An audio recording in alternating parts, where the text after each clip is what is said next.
Darating talaga ang panahon na kakailanganin nating mamili, lalo na pagdating sa sarili nating kagustuhan at sa mga taong mahalaga sa atin. Pero para sa iyo, ano nga ba ang mas matimbang? Ang magbibigay sa iyo ng kaginhawaan o ang samahan ang taong mahal mo? What's up guys?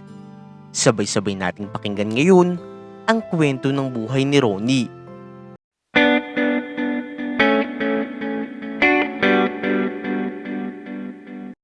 Sa isang lungsod, inaninirahan ang magkasintahang Ronnie at Elena. Nasa kolehiyo pa nga lamang sila noong magsimula ang kanilang natatanging pag-iibigan.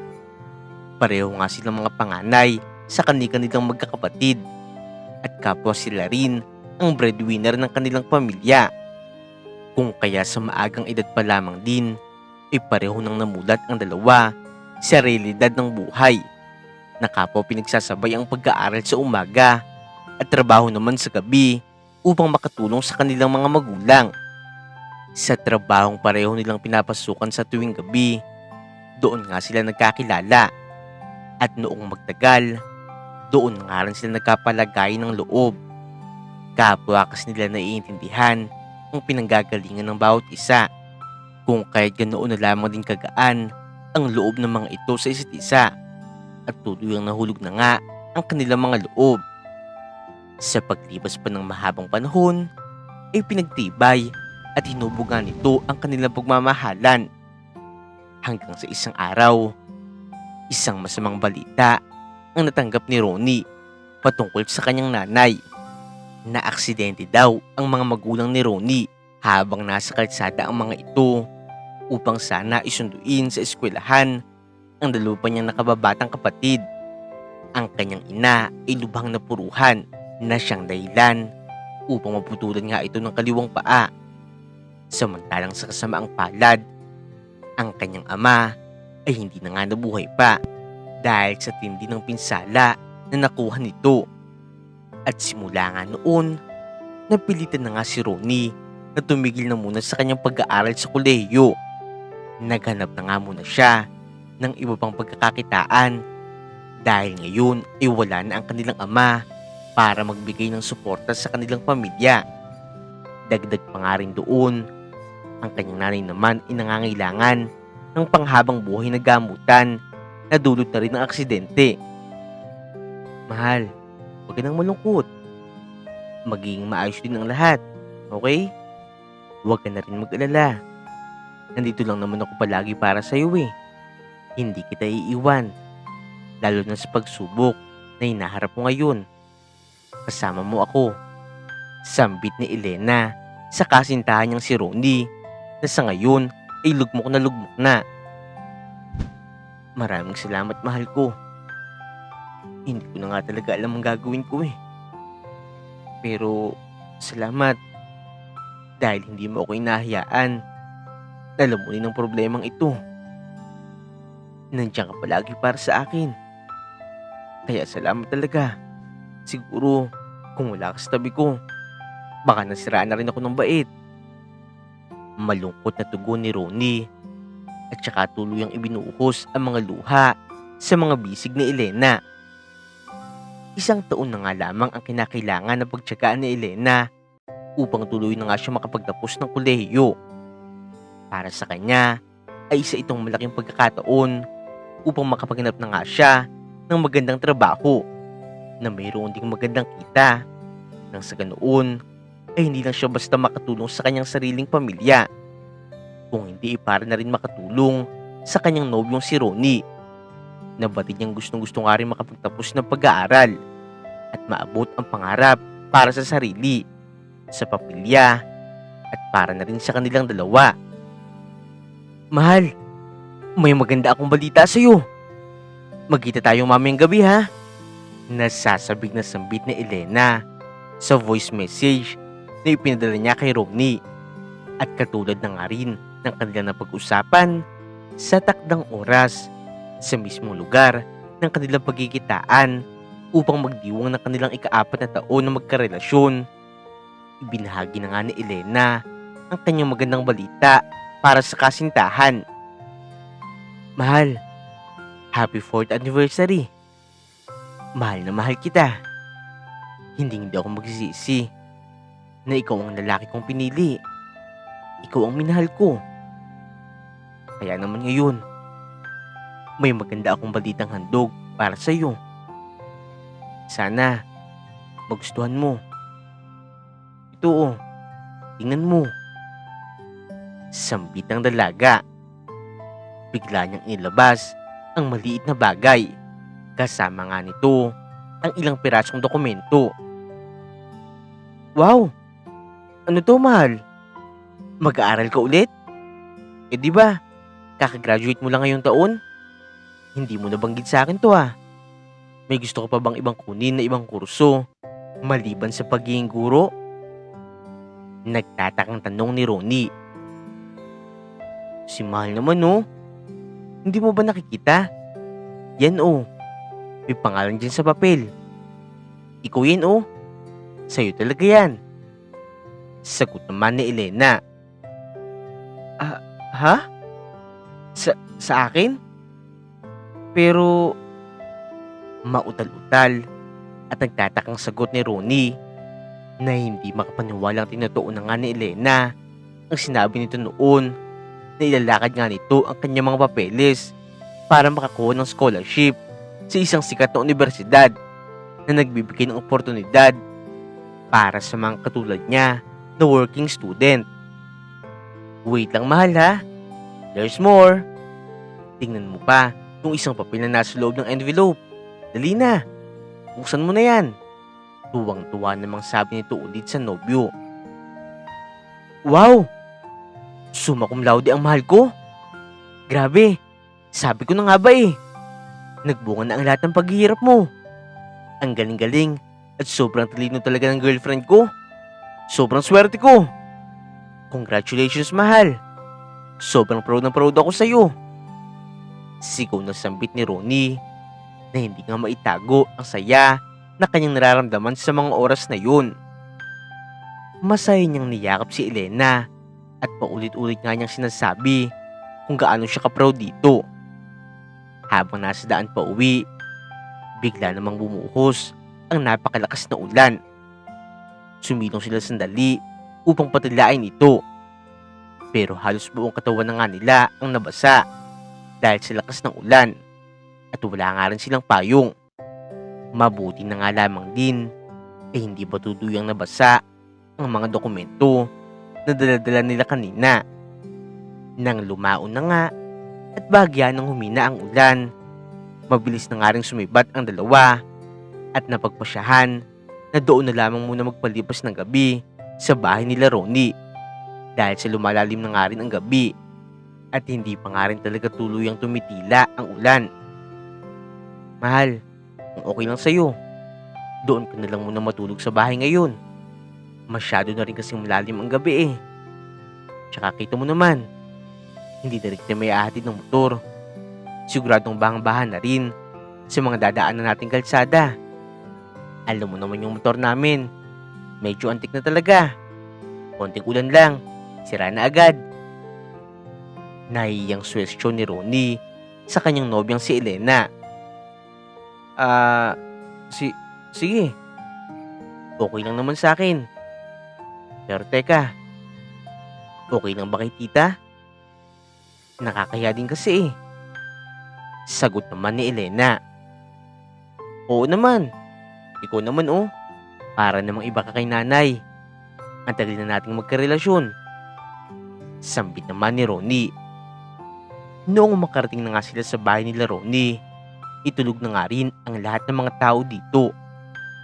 Kaya naman dahan-dahan na lamang ang mga ito sa pagkilos upang hindi nga sila makaistorbo. Maya-maya pa ay iniabot na nga ni Ronnie ang t-shirt na ipapahiram niya muna kay Elena dahil basang-basa na nga ito mula sa ulan kanina. Noong makapagpalit na nga ito ng mga damit, tsaka lamang nakita ni Ronnie ang napakagandang hubog ng katawan ng kanyang nobya. Agad naman siyang umiwas ng tingin dahil ayaw niyang matukso. Yun po lang din kasi ang unang pagkakataon na magkakasama sila sa iisang bubong ng buong magdamag. Mahal, dito ko na lang muna matulog sa higaan ko ha. Ako na lang dito sa sofa. Maginoong pag-alok ni Ronnie. Wala pa man din ng isang oras na nakakatulog sila Ronnie at Elena. Bigla na lamang nawala ng kuryente sa kanila. Dahilan upang magising ang mga ito nang dahil sa init at kagat ng mga lamok. Mahal, ayos ka lang ba dyan? Nag-aalalang tanong ni Ronnie. Oo, mahal. Kaso nga lang, hindi ako makatulog ulit eh. Ang dami kasing lamok. Tsaka nakakatakot. Nawala ang lahat ng ilaw. Naiyang sagot naman ni Elena. Maya-maya pa, lumapit nga si Ronnie sa dalaga na may daladala ng malaking pamaypay. Halika, papaypayin na muna kita hanggang sa makatulog ka. Sigurado namang mamaya lang din, ibabalik na ang kuryente. Babantayin na rin muna kita para hindi ko matakot. Okay lang ba sa'yo? Tanong niya dito. Sige. Ayos lang yun. Salamat ha. Tugod naman ni Elena. Habang nagpapaypay, ay hindi maiwasan ni Ronnie na mamangha sa angking kagandahan ng kanyang nobya. Lalo na nga ngayon na mas nakikita pa niya ito ng mas malapitan. Nagulat na nga lamang siya noong bigla ay yakapin siya nito. At mas lalo nga rin naglapit ang kanilang mga muka sa isa't isa. Maya-maya pa, tuloy na nga rin nagising si Elena nang huminto si Ronnie sa pagpapaypay. Sandali nga nagkatitigan ang mga mata nilang dalawa hanggang sa nawalan na nga ng tuluyan ang maliit na espasyo sa pagitan ng kanilang mga muka. Doon na nga rin nilang masayang pinagsaluhan ang gabing ito. Kinabukasan, pareho na nga rin nahihiya ang dalawa sa isa't isa. Pero di kalaunan, ay agad namang napatawa ang mga ito at sabay na binati ang bawat isa ng magandang araw. Bagamat yun pa lamang din ang unang pagkakataon na mayroong nangyari sa kanilang dalawa sa loob ng mahabang panahon nilang pagsasama, masaya pa nga rin sila noong matuklasan nila na sila nga rin ang unang beses ng bawat isa. Nagtuloy lamang sa pagsusumikap ang dalawang magkasintahan. Sa tuwing nagkakasama sila, ay hindi nga nila pinapalampas ang pagkakataon na makasama ang isa't isa habang kapwa kumikita ng pa-extra-extra sa kanilang mga raket. Hanggang sa isang araw, tila bigla na lamang din nag-iba ang pag-uugali ni Elena kay Ronnie. Kung madalas, nagiging sensitibo na nga ito masyado. Iritable at palaging mainit ang ulo kay Ronnie. Kahit sa simpleng bagay lamang, ay agad na nga nitong ikinakabwisit. Bagay na labis na nakakapanibago kay Ronnie. At dahil nga doon, hindi maiwasan magtalo o mag-away ang dalawa na dati-rati naman ay hindi nangyayari sa kanila. Labis talaga ang pagtataka ni Ronnie sa biglang pag-iiba ng ugali sa kanya ngayon ni Elena. Pero mas pinipili na nga lamang niya na isintabi muna ito dahil sobrang pagod na nga rin at dami ng kanyang mga iniintindi. Isang araw, pumasok si Ronnie na tila balisa. Kung kahit aksidente nga niyang naitapon ng juice na kanyang daladala sa babaeng customer na pagkakatira niya sana nito. At dahil nga sa pagkakamaling yun, eksakto naman itong nakita ng kanilang manager. Kaya pinagkalitan nga nito si Ronnie. Mabuti na lamang din ay napakabait ng babae na kanyang natapunan ng juice. Boy, ayos lang ako. Huwag yun na siyang pagalitan. I'm sorry sir. Ako talaga ang may kasalanan. Hindi ko nakita na papalapit na pala sa akin yung waiter at naharangan ko yung daan na lalakaran sana niya. Kaya napatid ko siya. It's not his fault. Sorry. Sambit ng babae. Bigla namang nag-angat ng mukha si Ronnie at nagtaka. Tiningnan niya ang babae na parang mga tinatanong kung bakit nga nito ginawa ang bagay na yun para sa kanya. Pinagtatakpan nga kasi nito ang totoong nangyari. Noong papalis na nga si Ronnie para dumiretso sa isa pa niyang papasukang racket, hindi niya inaasahan na hinihintay pala siya sa labas ng babaeng customer mula kanina. Ma'am, kayo po ba yung kanina? Naku, pasensya ka na po talaga ma'am ha. Alam ko naman pong hindi valid yung rason ko at wala naman po kayong pakialam. Pero sa totoo lang po, kaya po yung nangyari. Ang dami ko po kasing iniisip kanina. Kaya lutang po ako. Sorry po talaga sa nagawa ko. Tsaka salamat nga po pala. Iniligtas niyo po ako sa manager namin. Kung hindi, baka nawalan na po siguro ako ng trabaho. Kailangan ko po kasi talaga ng trabaho ito eh. Hindi po ito pwedeng mawala sa akin.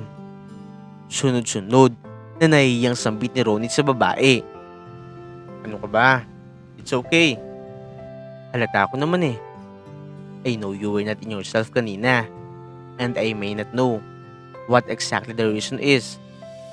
But I do understand. Okay? By the way, you mentioned earlier na it's one of your jobs. Tama ba? So, sabi ng babae. Opo ma'am. Sa totoo lang po kasi, may iba pa po kasi akong trabaho. Depende lang po talaga sa available na racket. Ma'am, kahit anong pwede. At kaya ko naman pong gawin. Pinapasok ko po. Pandagdag kita rin po. Basta rin po marangal. Pagpapaliwanag ni Ronnie. Oh, really? So masipag ka nga pala talaga. Galing mo naman. Bakit? May 10 anak ka na ba na binubuhay? Joke. I'm just kidding. Sambit naman ng babaeng ito na si Samantha. Naku ma'am, wala pa po akong anak. Sinusuportahan ko po kasi ang pamilya ko. Ako na lang po kasi talaga ang bumubuhay sa kanila. Ako po ang panganay. At ako lang din po ang lalaki sa amin. Sagot naman ni Ronnie. Oh, kaya pala. Napakasipag mo naman pala talaga. Anyway, I think I'll be regular here starting today. And by the way, Samantha nga pala ang pangalan ko. You may call me Sam instead of ma'am.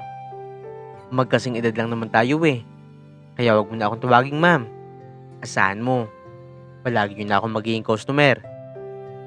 Nakangiting sabi ni Samantha kay Ronnie. Talaga po ba ma'am? Sam, ako naman pala si Ronnie. Ronnie ang pangalan ko. Nauutal na tugon niya sa dalaga. Saglit pa nga sila nagkausap.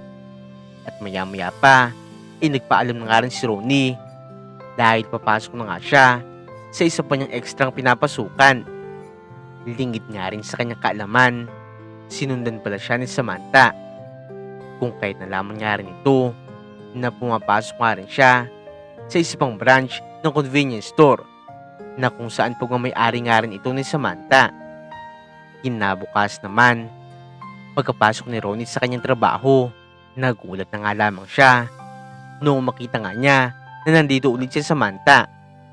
At sa hindi nga malamang dahilan, sa tuwing wala nga siya, ay palagi nga siyang hinahanap nito sa kanyang mga katrabaho. Kaya naman hindi nga rin maiwasan ng kanyang mga katrabaho na kantsawan siya at itukso sa magandang babaeng customer na si Samantha. Naging madalas na nga talaga si Samantha doon. Tila ba tinutuon na nga nito ang sinabi nito noon na magiging regular customer na nga siya sa restaurant kung saan nagtatrabaho si Ronnie. Lumipas pa nga ang 1 linggo. Sa araw ng day off ni Ronnie sa restaurant na kanyang pinagtatrabahuhan, naganap pa nga siya ng iba pang pwedeng pasukan pansamantala para punan ang bakanting oras na wala siyang pasok. At noong malaman nga ito ni Samantha sa kanyang katrabaho, kaagad naman niyang inalok si Ronnie ng ekstrang mapapasukan sa mga araw na wala itong pasok sa iba. At ang trabahong inalok nga sa kanya ni Samantha ay walang iba kung hindi ang maging personal driver nito. Ronnie, Oo nga pala, baka gusto mo, ikaw na lang ang kunin kong personal driver. Kaysa humanap ako ng iba na hindi ko naman kilala. Why not? Ikaw na lang, di ba? At least, alam ko mabuting tao ka. At may tiwala naman ako sa'yo. Ano, deal ka ba? Pag-aalok ni Samantha kay Ronnie. Noong una pa nga, ay nag-aalangan itong si Ronnie na tanggapin ang inaalok ng trabaho ni Samantha. Pero noong magiting nga nito ang bayad sa kanya, sa tuwing ipagmamaneho niya ito, napaisip talaga si Ronnie. Dahil kung tutuusin, triple na nga talaga ito sa kinikita niya sa pagtatrabaho niya sa restaurant. Dala na nga rin ang matinding pangangailangan. Sinunggaban na nga ni Ronnie ang pagkakataong yun. Dahil alam niyang minsan lamang din ito mangyari sa buhay. Sabihin mo nga sa akin, Ronnie, may girlfriend ka na ba? Nagulat talaga si Ronnie sa biglaang tanong sa kanya ni Samantha. Hindi niya tuloy alam kung sasabihin ba niya ang totoo o hindi. Lalo na sa mga sandaling yun, ay hindi pa nga sila nagkakausap ng maayos ni Elena. Pero minabuti na nga lamang niya na maging tapat.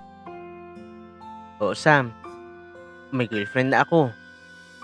Matagal na rin kami. Elena nga pala ang pangalan ng girlfriend ko. Sagot niya.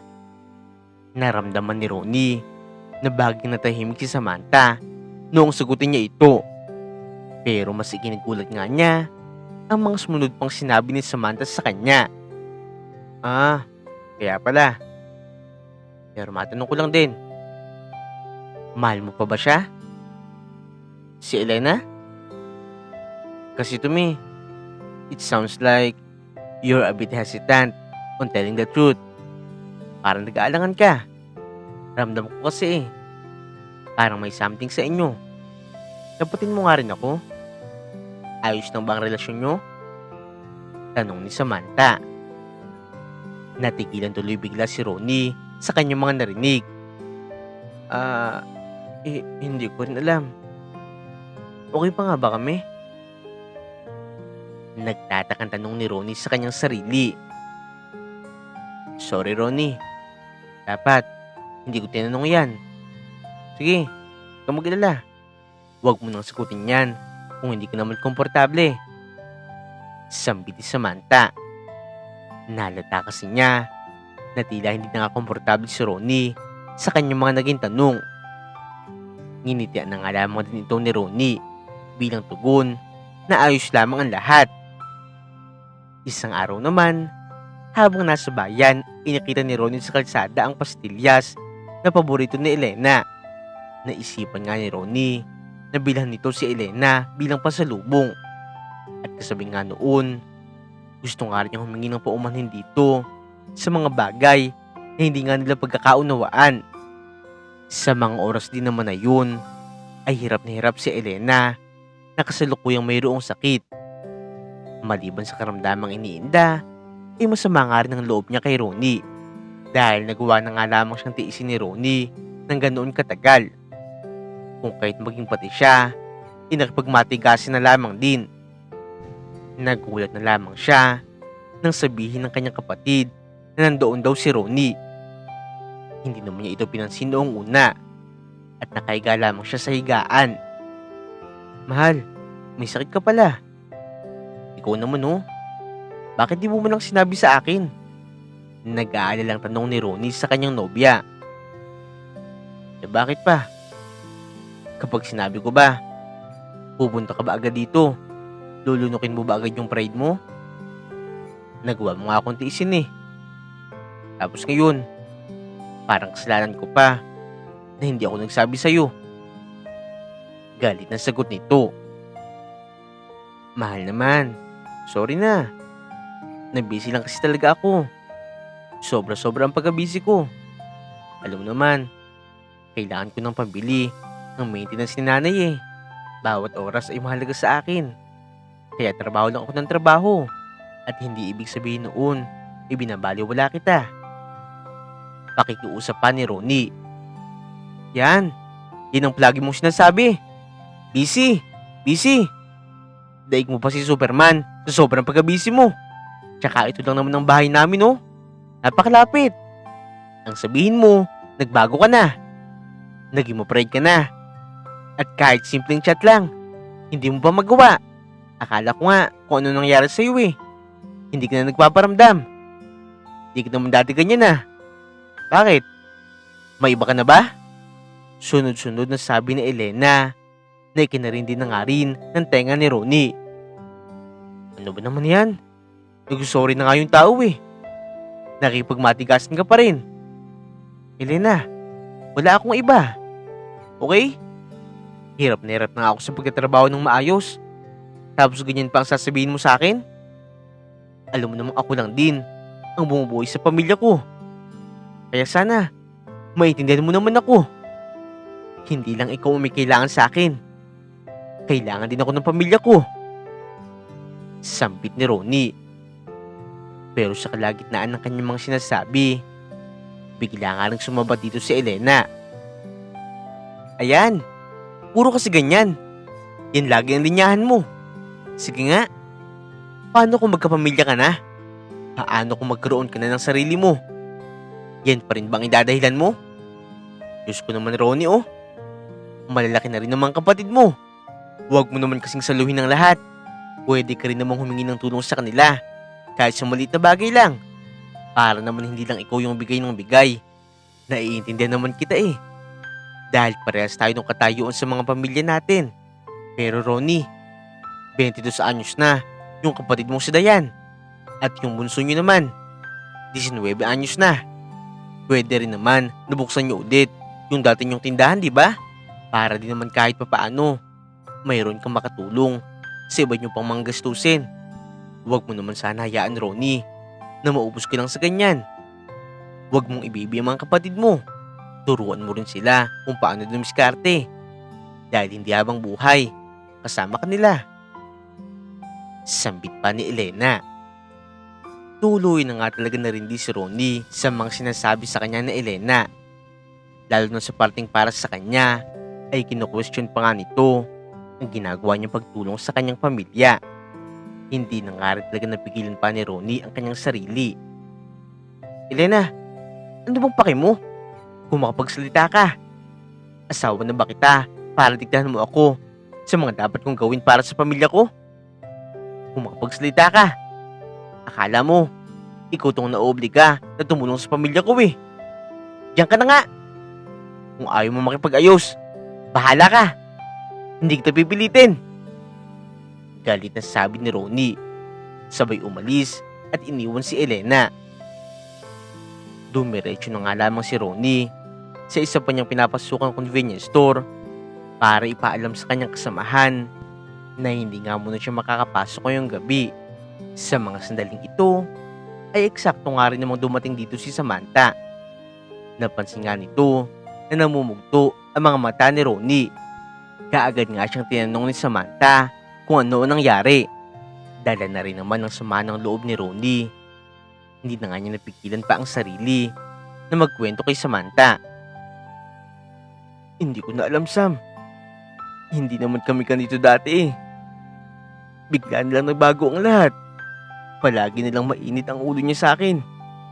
Tapos ngayon, kinukustyon niya pa. Pati ang pagtulong ko sa pamilya ko. Para bang wala na akong ginagawang tama. Bakit naman ganun? Hinaing ni Ronnie. Baka naman kasi ikaw lang din ang inaalala niya. Isipin mo rin kung ano ang pinanggagalingan niya. Kaya nasabi niya yun. Baka naman kasi may punto rin siya. Pagpapaliwanag ni Samantha. Nagegets ko naman siya.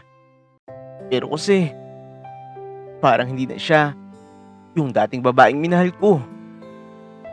Tsaka wala siya sa lugar para sabihin sa akin yung mga bagay na yun.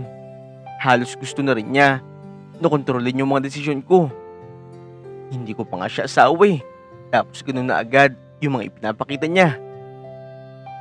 Hinaing muli ni Ronnie. Eh bakit naman? Hindi mo ba siya nakikita sa future mo bilang babaeng papaksalan mo? Tanong pa ni Samantha. Ewan ko, Sam. Siguro noong una, oo. Pero ngayon, sa mga ginagawa at pinapakita niya, parang hindi ko na alam. Sagot naman niya. Nang dahil sa pag-uusap nilang yun, ay mas nakagaanan pa nga ng loob ni Ronnie si Samantha. Hindi niya tuloy lubos sa akalain na magagawa niya ipagkumpara si Samantha at Elena. Hindi nagtagal, tila mas lumalim na nga rin ang nagiging pagsasama ng dalawa na nagawa pa ni Ronnie na bitawan ang kanyang trabaho upang mag full-time driver kay Samantha. Kung saan ay hindi na nga siya ganoon kahirap sa mga ginagawa niya at kaklose pa nga niya ito. Malaki nga rin talaga ang naging sahod niya sa pagtatrabaho niya kay Samantha. Halos araw-araw ay mayroong dalang regalo si Samantha para sa kanyang pamilya. Maliban pa nga doon, tinulungan nga rin siya nito para maipatingin muli sa mga espesyalista ang kanyang nanay para malaman ang kalagayan nito. Hanggang sa isang araw, noong mapadpad nga sila sa isang lugar na malayo pa mula sa kanila, hindi nga nila inaasahan pareho na masisiraan sila ng kotse. Mabuti na nga lamang din ay mayroong malapit doon na maliit na hotel. Maaari nga nila itong pansamantalang tuluyan sa gabing yun. Pero sa kasamaang palad ay isang kwarto na lamang din ang mayroon. Kaya naman, wala na nga silang ibang choice kung hindi ang magsama sa iisang kwarto. Pero sa gabing yun, marahil dala na nga rin ng matinding lamig at bugso na rin ng damdamin. Hindi na nga rin napigilan pa ni Ronnie at Samantha na ipadama ang init na kanilang nararamdaman. Bagay na naging dahilan upang maging si Samantha ay mabuntis niya. Ronnie, alam kong mali. Pero buntis ako. Huwag mo naman sana kaming iwan ng magiging anak natin, please. Pangako, hindi ko kayo papabayaan ng pamilya mo. Mas kailangan ka namin ng anak mo. Kaya sana, kami ang piliin mo. Dahil ikaw ang pinipili ko. Handa kitang tanggapin, pati na ang pamilya mo. Ako na ang bahala sa'yo, pati na sa mga magulang at mga kapatid mo. Sambit ni Samantha. Makalipas nga ang halos 2 buwan na hindi pagkikita ni Elena at Ronnie, naglakas loob na nga si Ronnie na harapin ito at ipagtapat kay Elena ang pagkakamaling nagawa niya. Sa mga oras na yun, tila balimot na ni Elena ang tampo at galit, at excited na nga ito na muling halikan at yakapin si Ronnie. May magandang balita nga rin sana itong sasabihin sa nobyo, noong biglang pumunta ako dito para humingi ng patawad, Elena, at magpaalam. Paumanhin, pero nagkasala ako sa iyo. Sa loob ng mga araw na malayo ako sa iyo, may ibang babae ako nakilala. At ngayon, nabuntis ko siya. Elena, alam kong hindi mo akong papatawad. Kaya tatanggapin ko kung isusumpa mo ako. Elena, patawarin mo ako. Lumuluwang sabi ni Ronnie sa binapaluhod sa harap ni Elena.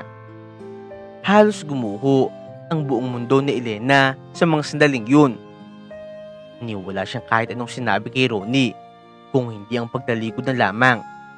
Yun na nga rin ang naging huling pagkikita nila. At simula nga noon, nanatiling lihim na lamang ang pagdadalang tao ni Elena sa anak nila ni Ronnie, na siya palang naging dahilan ng mga pagbabago noon sa pag-uugali niya. Walang kaalam-alam si Ronnie na buntis din pala si Elena. Lumipas ng lumipas ang mga buwan, taon at ilang dekada. Malaki na nga ang anak ni Ronnie at Samantha.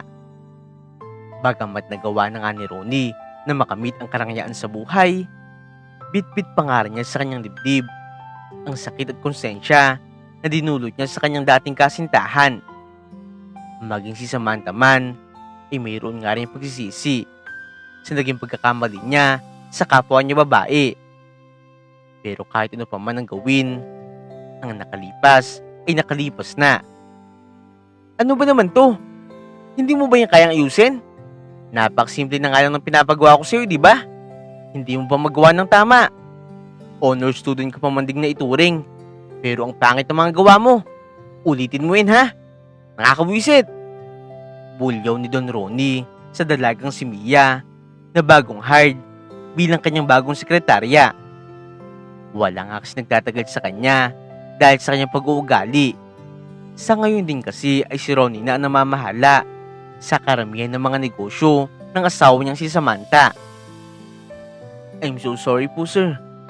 Uulitin ko na lang po. Pasensya na po talaga. Mangiyak-iyak na sagot ni Mia. Paglabas nga niya ng opisina ng boss, niyakap siya ng kanyang mga kasamaan sa trabaho.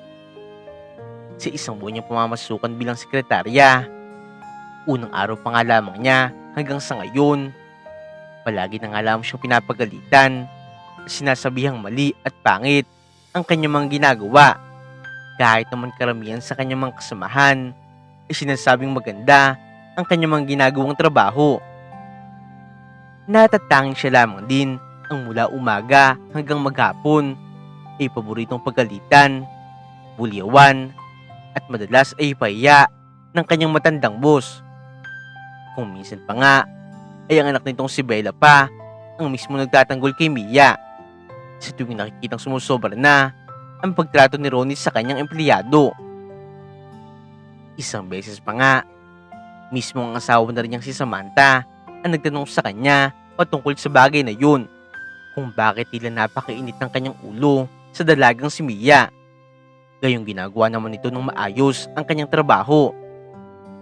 Ewan ko din ba kung bakit ako palaging galit dyan? Ikaw naman kasi Samantha eh. Saan mo ba kasi napulot yan? Inis na inis talaga ako sa kanya. Sagot niya sa kanyang asawa. Bakit ba, honey? Ano bang problema mo sa bata? Sa totoo nga lang, nabasa ko yung mga gawa niyang trabaho. Magaganda at maayos naman ha. Actually nga, magaling siya. At napaka-creative ng mga idea niya.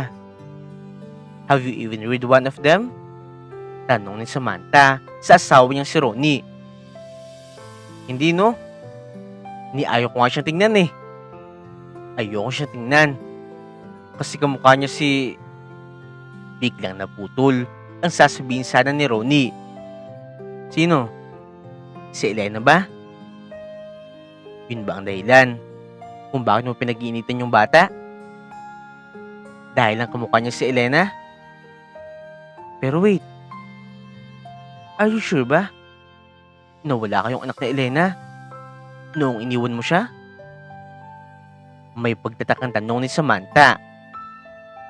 Napaisip naman bigla si Ronnie. Pero ang sagot niya ay wala. Dahil sa pagkakaalam naman niya ay hindi naman ito buntis noong iwanan niya ito. At wala rin namang sinabi o nabanggit sa kanya si Elena noon. Isang gabi, sa hindi inaasahang pagkakataon, pinapanaginipan ni Ronnie ang mga huling sandali na nagkausap sila noon ni Elena.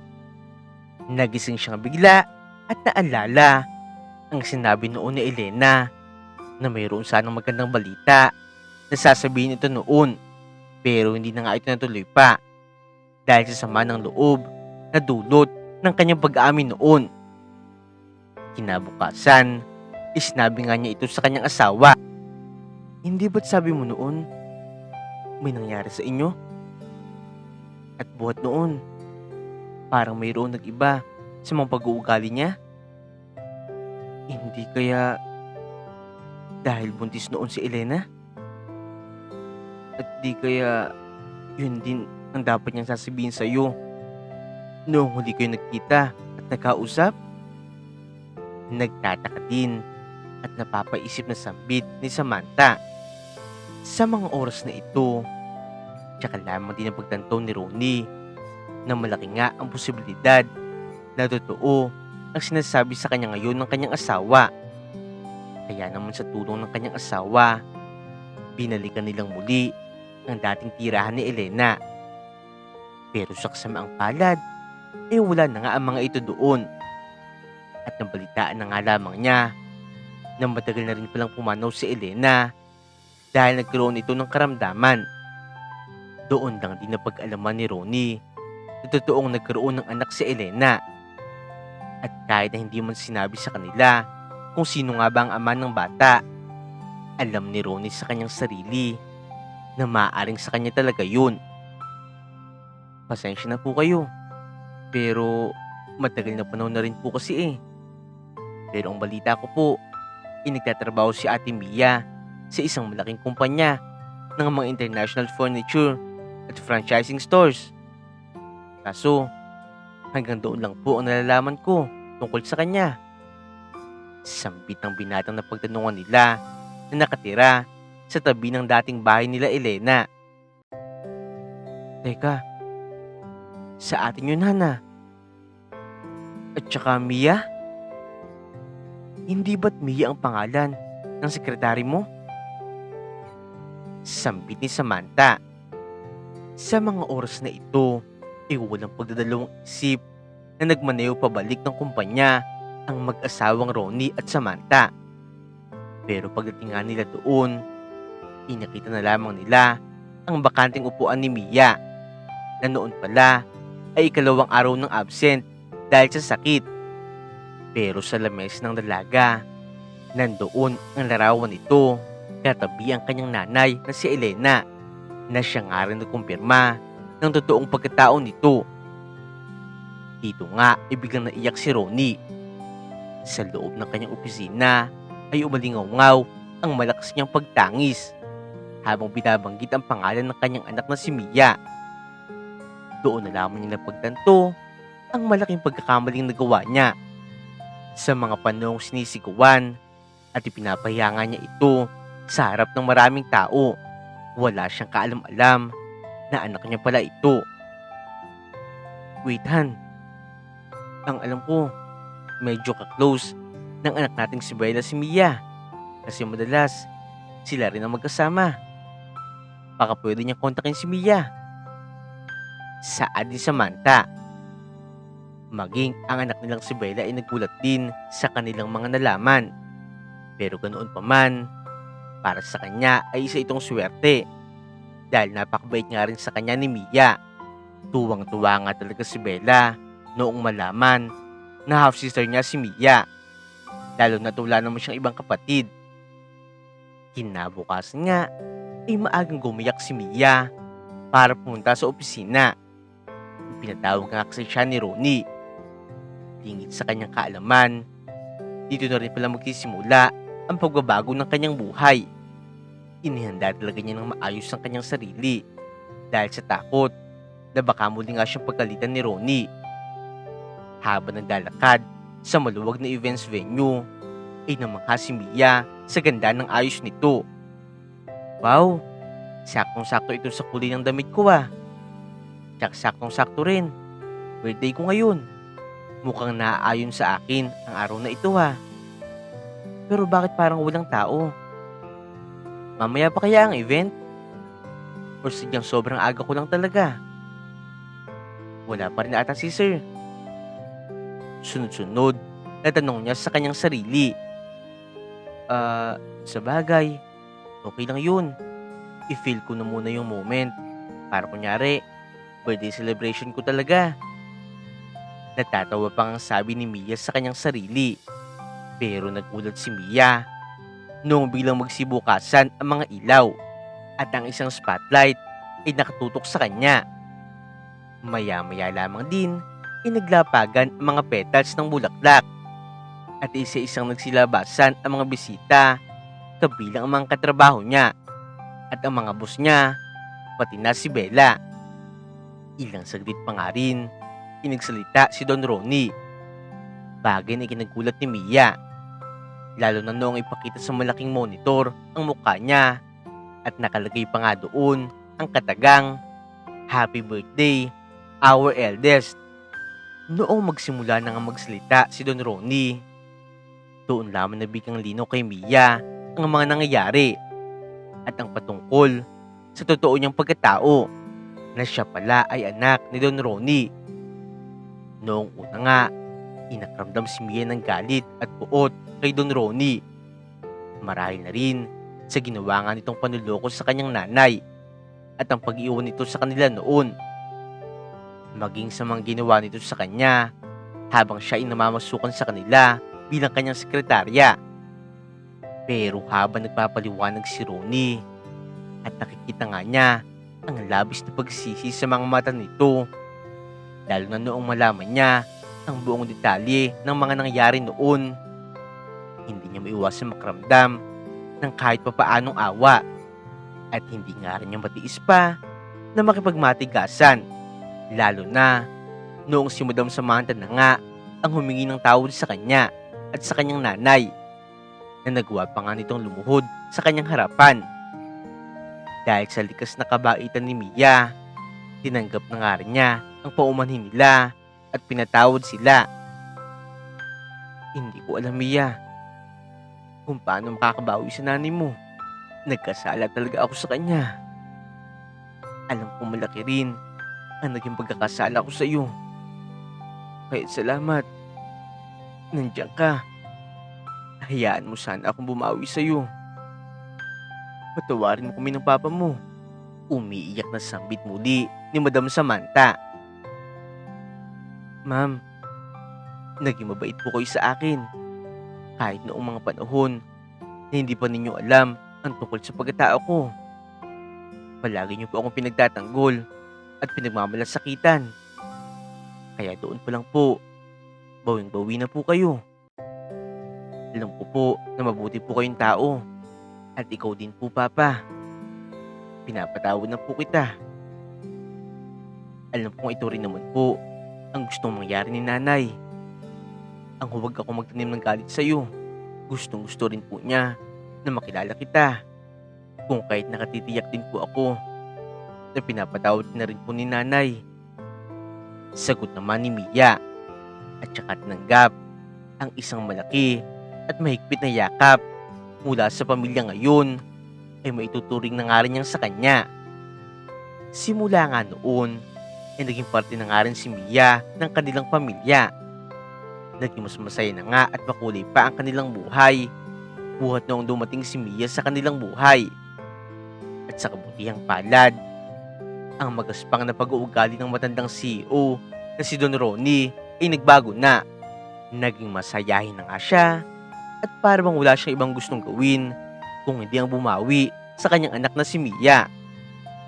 Malaking nga rin talaga ang pasasalamat ni Ronnie kay Samantha dahil ito pa nga rin mismo ang palagi nangunguna sa pagtulong kay Mia. Itinuring nga rin niya ito bilang kanyang tunay na anak. Tuwang-tuwa nga rin si Bella ngayon dahil mayroon nga siyang kapatid na maituturing. Hindi man maibalik ni Ronnie ang mga pagkakamali na kanyang nagawa noon, pipilitin na nga lamang niya makabawi at mapalitan ng kabutihan ang nagawa niyang pagkakamali noon. Dito na nga po nagtatapos ang kwento ng buhay ng lalaking si Ronnie. Sa kwentong ito ay pinapaalam, hindi mo natin malaman o makita kaagad ang sagot sa mga katanungan sa ating isipan, lalo na sa mga bagay na ginagawa natin. Sana ipiliin pa rin natin na sundin kung ano ang tama sa oras na malaman na natin ang kasagutan sa napakadami nating tanong sa ating sarili. Huwag niyo pong kakalimutan na i-like at i-subscribe ang aming channel, Untold Stories TV.